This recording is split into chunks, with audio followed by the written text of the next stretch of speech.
Vamos a leer ahora la palabra de Dios en la primera carta del apóstol Pablo a Timoteo, en el capítulo 1,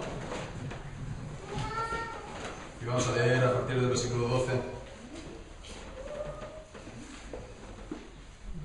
Dice así la palabra del Señor: Doy gracias al que me fortaleció, a Cristo Jesús, Señor nuestro, porque me tuvo por fiel, poniéndome en el ministerio.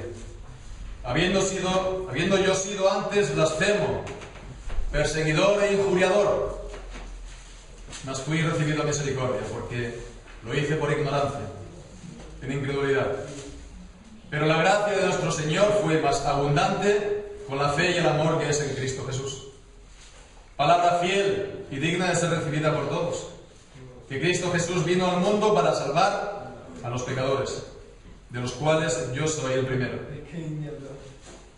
Pero por esto fui recibido a misericordia, para que Jesucristo mostrase en mí el primero toda su clemencia, para ejemplo de los que habrían de creer en Él para vida eterna.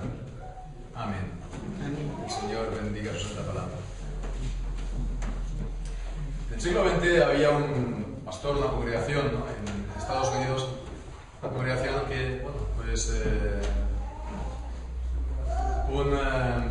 un mensaje de este pastor, pues se ve que les fue de tanta bendición que le pidieron a este pastor si lo pudieran estar repitiendo pues cada año, ¿no? Esa misma fecha, ¿no?, pues el mismo domingo, pues estar repitiendo ese mismo mensaje cada año. Entonces el pastor accedió y fue de esta manera como estuvo predicando ese mismo mensaje durante 36 años más. Es decir, pues se predicó ese mensaje pues 36 veces, ¿no?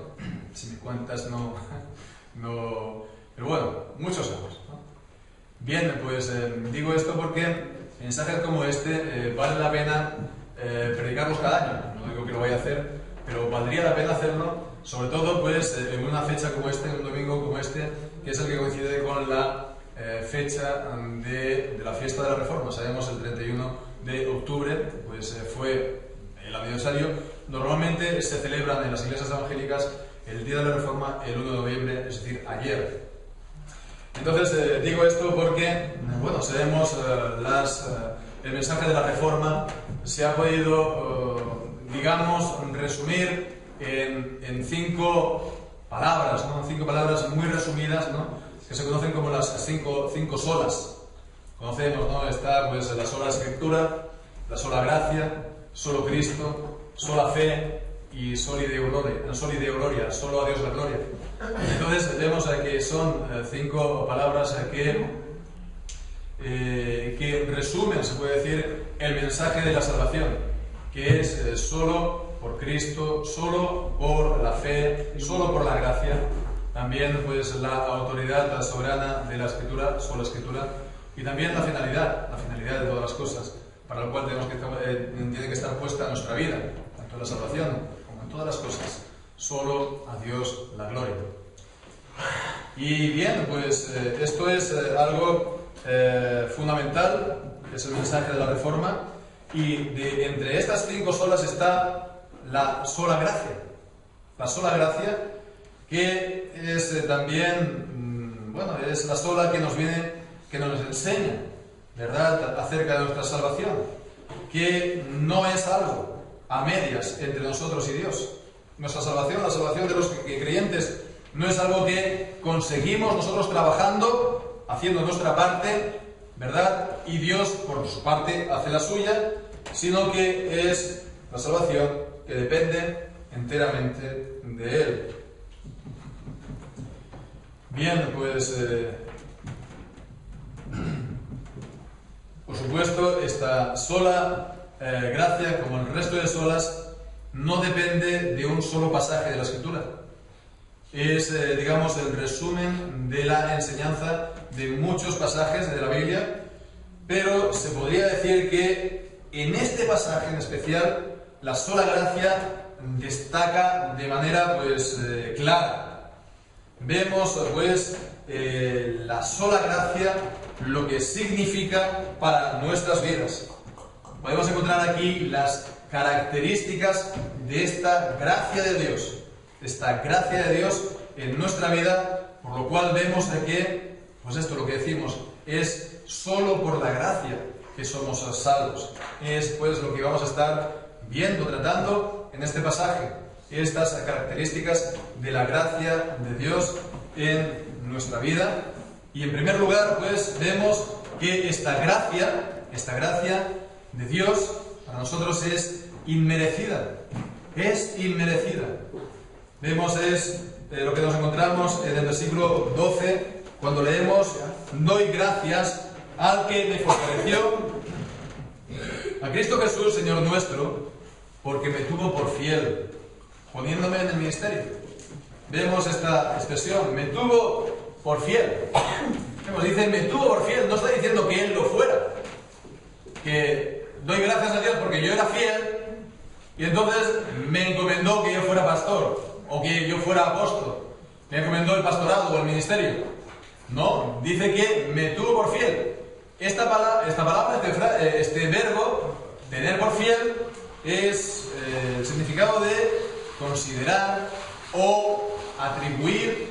Es el mismo que leemos en el capítulo 4 de Romanos, cuando dice que creyó Abraham a Dios y le fue contado por justicia. También el sentido es atribuir justicia. Le consideró justo. Le consideró como justo. No dice que lo fuera, sino que Dios le imputó justicia. Es el lenguaje de la imputación. Sabemos lo que pues, esta enseñanza, esta doctrina de la Escritura, ¿verdad? Entonces, era necesario entonces que se le atribuyera por Dios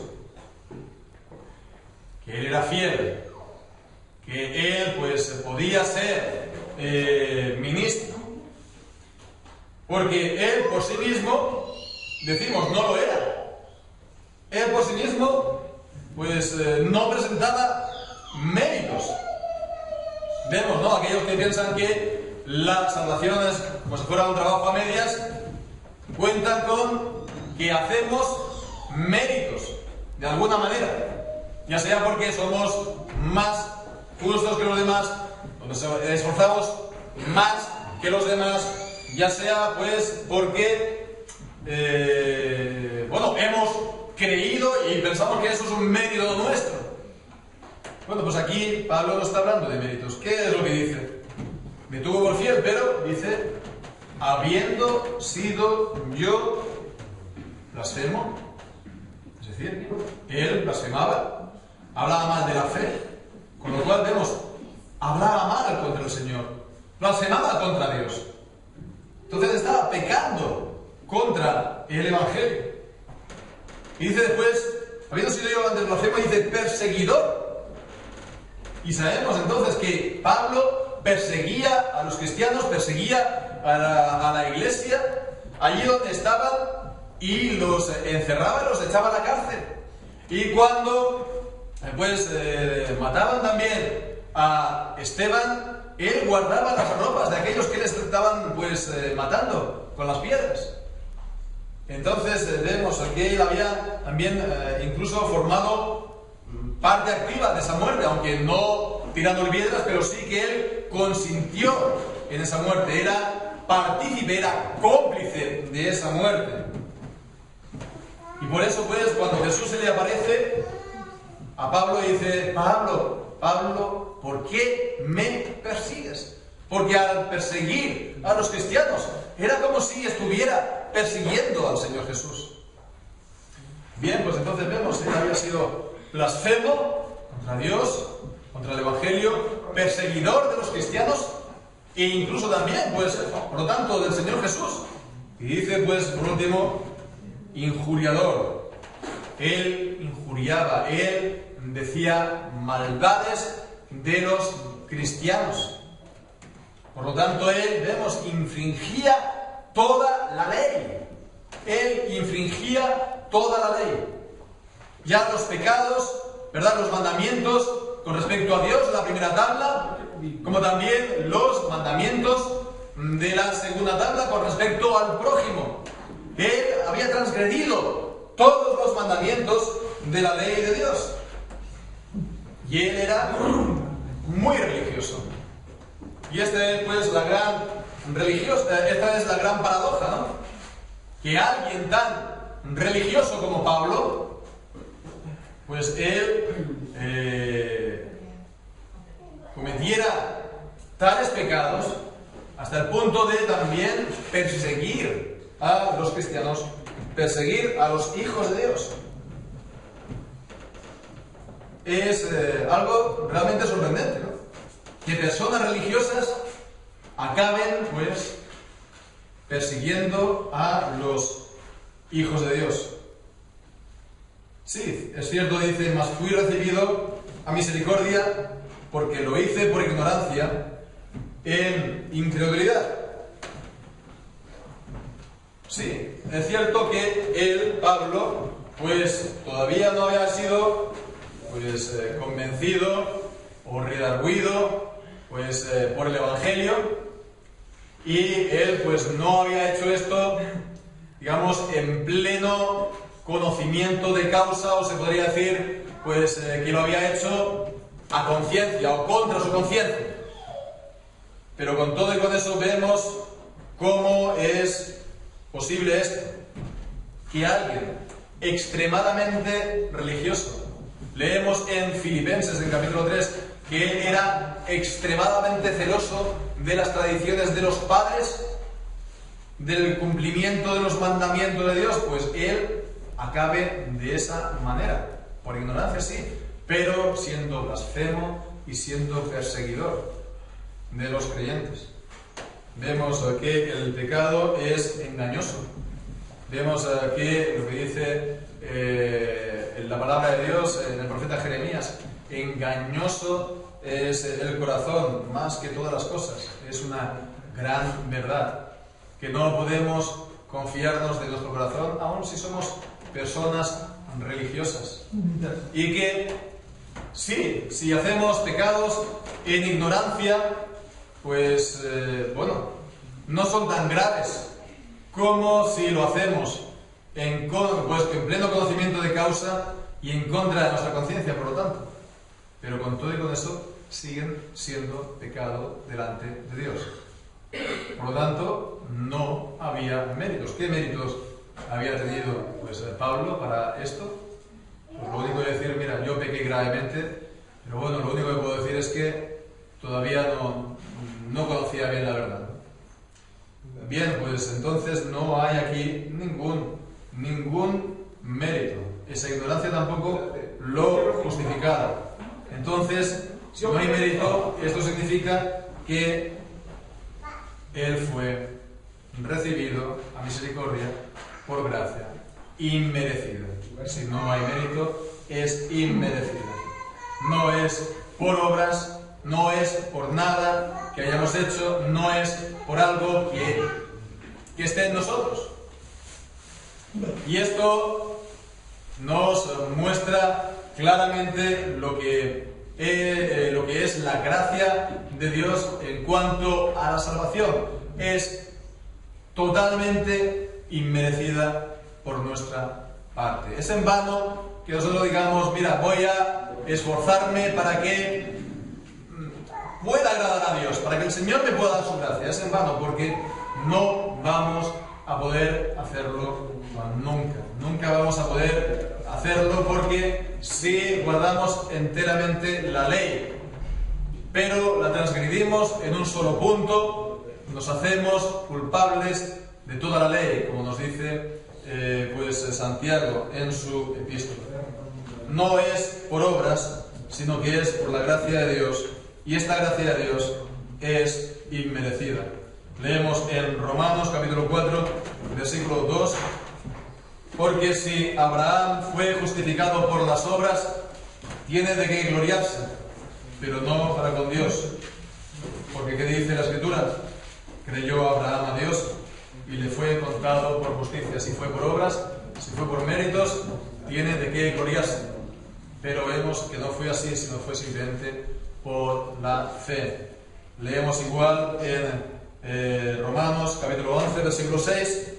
Dice, y si por gracia, ya no es por obras. De otra manera, la gracia ya no es gracia. Y si por obras, ya no es gracia. De otra manera, la obra ya no es obra. Y podemos leer también en Tito, el capítulo 3, versículo 5. Tito 3, versículo 5, y ahí leemos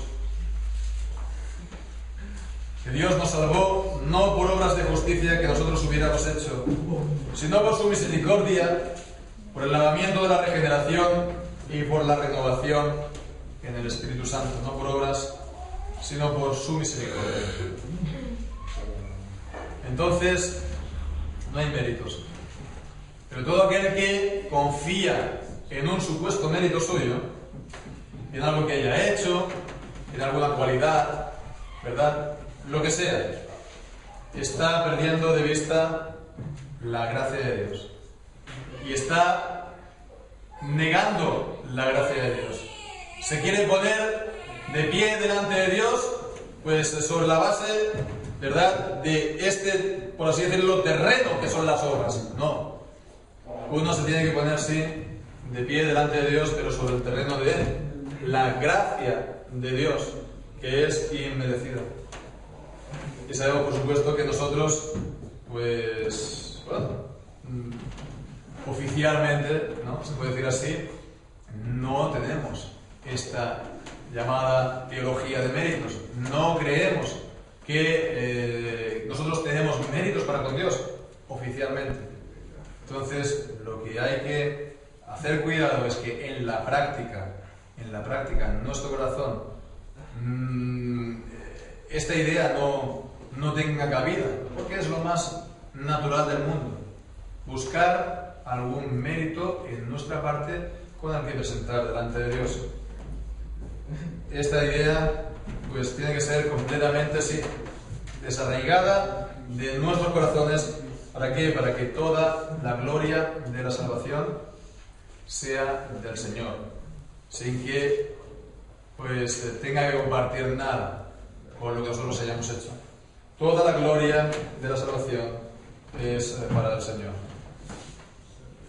Esta era, pues, la primera característica que encontramos en este pasaje. La segunda característica de la gracia de Dios que encontramos en este pasaje es que la gracia de Dios es superabundante o sobreabundante.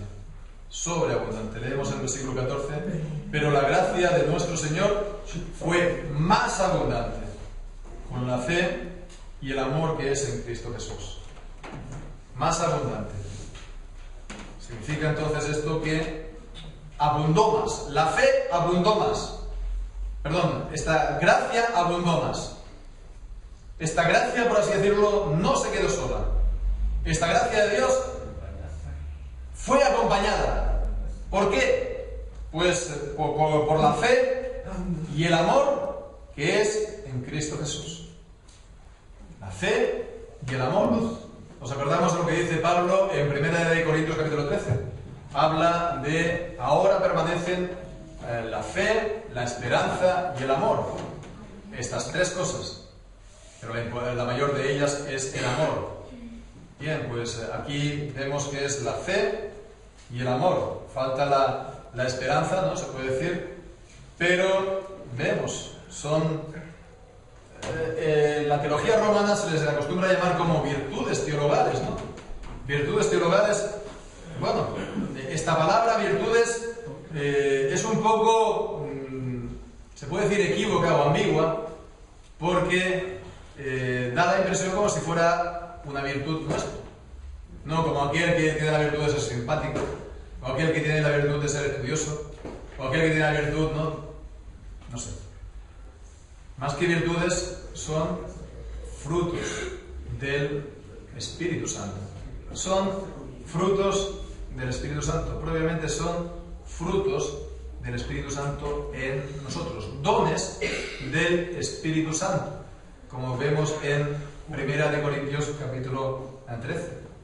Entonces son, pues, lo que Dios nos da juntamente con su gracia. Al darnos su gracia, Él, pues, salda todas nuestras deudas, nos perdona de todos nuestros pecados, pero al darnos esta gracia, nos da también más. Nos da esta fe y este amor, que también son gracia, que también vienen de su gracia. No creo que sea por casualidad que Pablo aquí en este pasaje esté usando precisamente estas dos palabras. ¿Por qué? Porque dice, en el versículo 13 acaba diciendo que lo hice por ignorancia, dice en incredulidad. En incredulidad. Pues lo hacía por incredulidad y ahora da el Señor la fe. Y vimos también que él había sido también perseguidor e injuriador, que estaba movido por lo tanto por aborrecimiento en contra de los cristianos. Bueno, pues eso era antes. Ahora el Señor da amor. Amor al prójimo. Amor a los hermanos. Con lo cual vemos, es justo lo contrario. Justo lo contrario de cómo Pablo era antes. Antes era pues según la carne y ahora pues en Cristo según el Espíritu. Antes estaba movido por el odio, ahora por el amor. Antes hacía las cosas en incredulidad, ahora las hace en fe. Y esto es, pues, así vemos que se cumple lo que dice Romanos capítulo 5, versículo 20. Romanos capítulo 5, versículo 20, cuando dice que allí donde abundó el pecado, más cuando el pecado abundó, sobreabundó la gracia. Donde el pecado abundó, donde el pecado fue abundante, pues la gracia después no fue, digamos, tan abundante, no, sino más aún, más abundante aún, sobreabundó más que el pecado antes en nuestra vida. Entonces vemos, aquí está hablando de la transformación de los creyentes.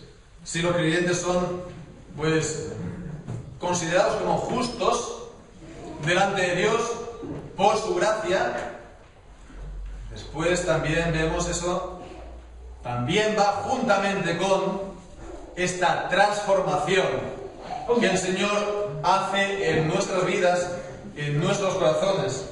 Esta transformación que es también una obra de gracia y que no es entonces tampoco un mérito nuestro, por lo tanto, porque es gracia. Entonces vemos que es una transformación que afecta a todo nuestro ser. Segunda de Corintios, del capítulo 5, versículo 17, tenemos ahí.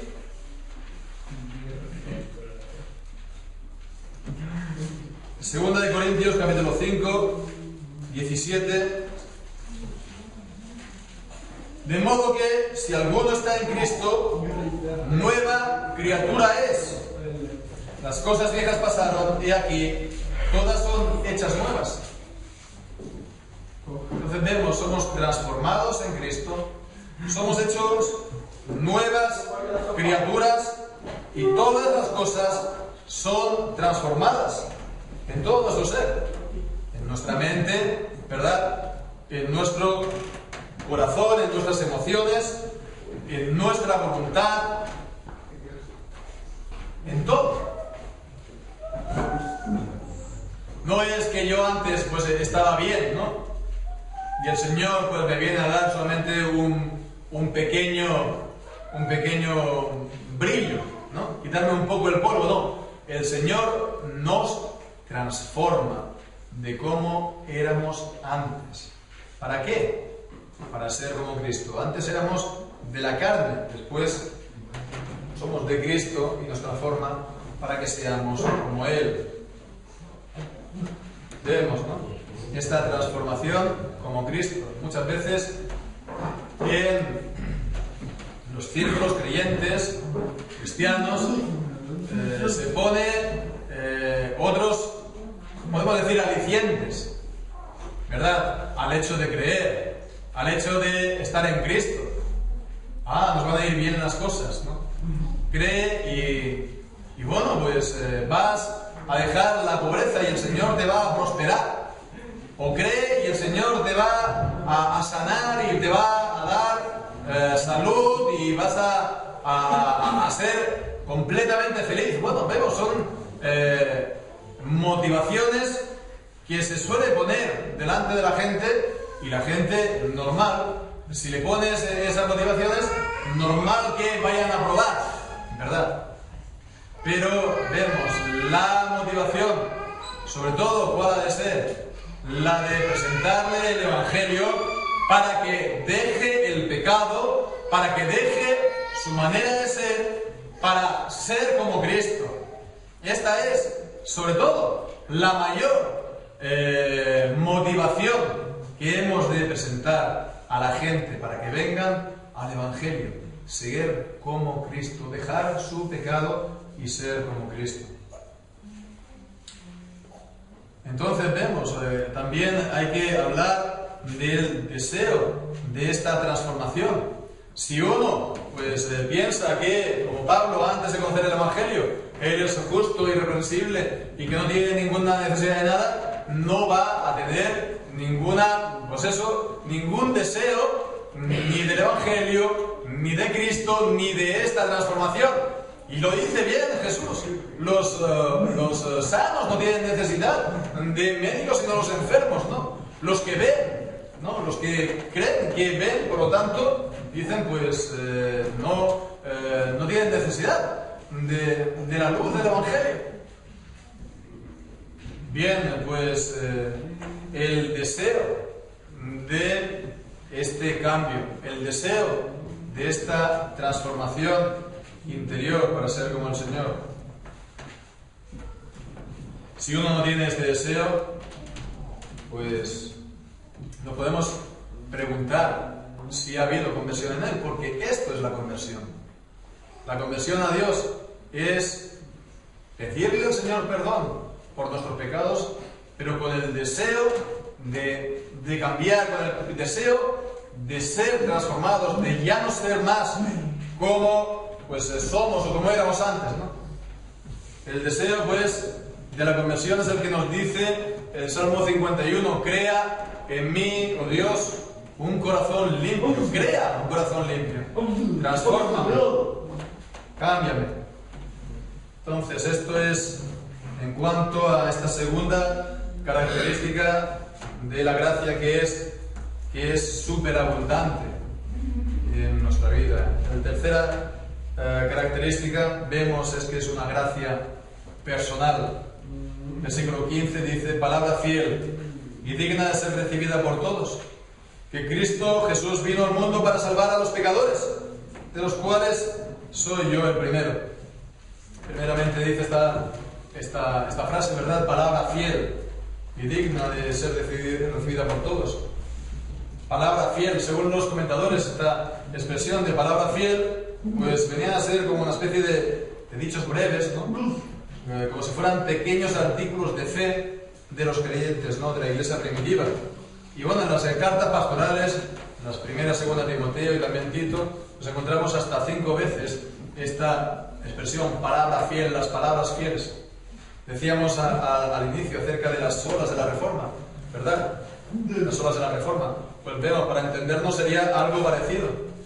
Serían breves, no vamos a decir eslóganes, ¿no? Porque esto es una expresión publicitaria, pero sí, digamos, resúmenes, ¿no? Pues serían como si fueran pues pequeñas frases que resumen y presentan la fe cristiana. Y bien, pues hoy en día, por ejemplo, hablando de las solas de la Reforma, ¿no? Muchas veces, pues, la gente no les gusta, ¿no? Esto es demasiado simple. O como que también esto crea divisiones. Como también los llamados 5 puntos, ¿no? Los 5 puntos, o el tulipán, el tulip. Esto crea divisiones, es demasiado simple. Bueno, pues vemos, sí, por un lado, es simple, pero encontramos también esto en la Escritura, por un lado, Y por otra parte, pues bueno, es que la palabra de Dios es así. Es que tienes que presentar el contenido de la palabra de Dios de una manera clara y sencilla para los demás. Y si eso pues genera que haya gente que no lo reciba, el problema no es de la palabra fiel, el problema no es de la palabra de Dios, sino de la gente que no lo quiere recibir como tal. Bien, pues ¿cuál es esta palabra fiel? Pues dice que Cristo Jesús vino al mundo a salvar a pecadores. Vemos, vino al mundo a salvar. Vino al mundo a salvar. Vino a salvarlos. Vino a salvarlos. Vemos, no estoy diciendo que Él vino a hacer lo posible. Él vino a hacer lo posible para salvarlos. Después si les salvan o no, ya veremos. Después si les salvan o no, depende de su buena voluntad. Depende de que ellos, pues, sí, quieran creer, ¿no? Y si creen, por lo tanto, entonces será mérito de ellos. Entonces Dios y Cristo les tendrá que dar la salvación a cambio. No está diciendo esto. No estoy diciendo que va a hacer lo posible para que así sea, pero que no se sabe si al final sí o no. No está diciendo esto, está diciendo que vino a salvar. Vino a salvar, y esto es lo que nos dice el Evangelio, que Él vino a buscar y salvar lo que se había perdido. Pero después, a continuación, hace Pablo un añadido, y esto no forma parte de esta palabra fiel, seguramente. Dice, de los cuales yo soy el primero. Es un añadido, seguramente no forma parte de esta palabra fiel, pero es una aplicación personal de esta palabra fiel. Vemos, uno puede tener aquí una fe muy ortodoxa, ¿no? Cristo vino al mundo a salvar a los pecadores, sí. Pero bueno, ¿tú te consideras pecador, sí o no? ¿Tú te consideras pecador a ti mismo? Uno puede tener la fe más ortodoxa, pero, bueno, no ver cómo esto se relaciona consigo mismo. Entonces, bueno, fijémonos, dice, yo soy el peor de los pecadores. Alguien podría pensar, aquí Pablo está haciendo una exageración. ¿Está exagerando Pablo? Si ha habido pecadores mucho peores. O Hitler, o el otro, o el este. Pecadores peores. ¿Esto es una exageración por parte de Pablo? No es una exageración. Es que Pablo realmente pensaba esto de sí mismo. Esto es una apropiación. Entonces vemos, es una actitud contraria a la Escritura, al espíritu de la Escritura. Están escuchando la palabra de Dios acerca del pecado y están diciendo, eso le viene muy bien a fulanito, eso le viene muy bien a menganito. No, debemos decir, esto me viene muy bien primeramente a mí, porque yo soy pecador, Aquí se está hablando de mí, en primer lugar, sobre todo de mí. Bueno, vale, sí, no hemos hecho a lo mejor, entre comillas, grandes pecados. No hemos hecho, pues, cosas muy graves, entre comillas. Pero no hay pecados pequeños delante de Dios. Por un solo pecado entró la muerte del mundo. Por el pecado de Adán, cayó él y toda su descendencia con él. Y entró la muerte, no solamente para él, sino también para toda su descendencia. Así, por lo tanto, hemos de ver el pecado nuestro como los mayores del mundo. De esa manera, pues, vamos a sentir verdaderamente la gravedad del pecado que hemos hecho, viéndolo como los peores del mundo, como una abominación, porque es lo que son, una abominación.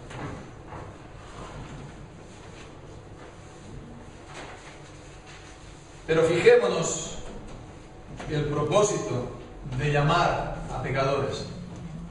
Dice a continuación, para que Versículo 16, por esto fui recibido a misericordia, para que Jesucristo mostrase en mí el primero toda su clemencia, como ejemplo de los que habían de creer en Él para vida eterna.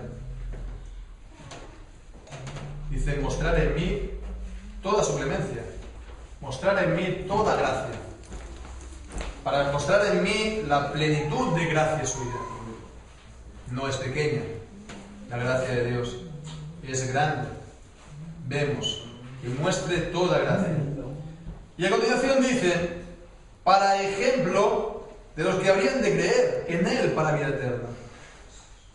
Vemos, está diciendo, para que yo me convirtiera en una especie de modelo, en un tipo o modelo, ¿verdad? Pero vemos, no de buen comportamiento, sino de ¿qué? De la gracia de Dios. Sí, por supuesto.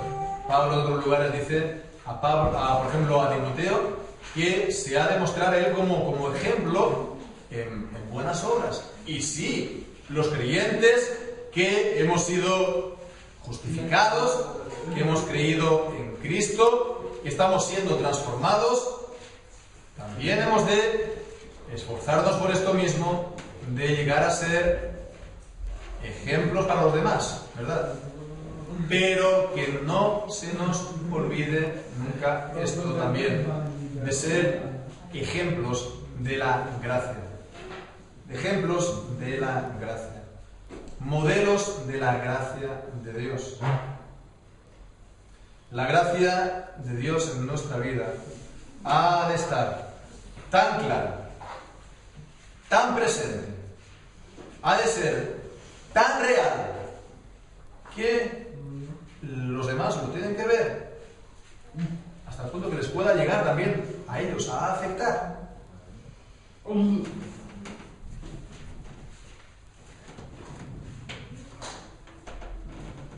Hemos de, anhelar esto, no olvidarnos esto. Hemos de ser ejemplos de la gracia de Dios a los demás. Por ello, preguntémonos, ¿cuándo ha sido la última vez que hemos sentido pesar por nuestros pecados? Preguntémonos también, ¿cuándo ha sido la última vez que hemos pedido personalmente perdón a Dios por nuestros pecados? Lo hacemos en los cultos, pero ¿cuántas veces? ¿Cuánto tiempo hace? ¿Cuándo fue la última vez que me he arrepentido, que he confesado mis pecados y le he pedido perdón? ¿Y cuándo es la última vez que me he acogido a las promesas de misericordia y gracia de Dios en el Evangelio y he mirado a la cruz, a Cristo, crucificado como el sacrificio por mis pecados, y le he dado al Señor gloria por esta gracia inmerecida, por esta gracia superabundante y por esta gracia personal que el Señor derrama en nuestra vida? Entonces miremos a Jesucristo, la plenitud de gracia, en Él somos bendecidos con toda bendición espiritual en todos los lugares celestiales en Cristo. Y que el Señor nos bendiga a todos. Que así sea. Amén. Oramos al Señor.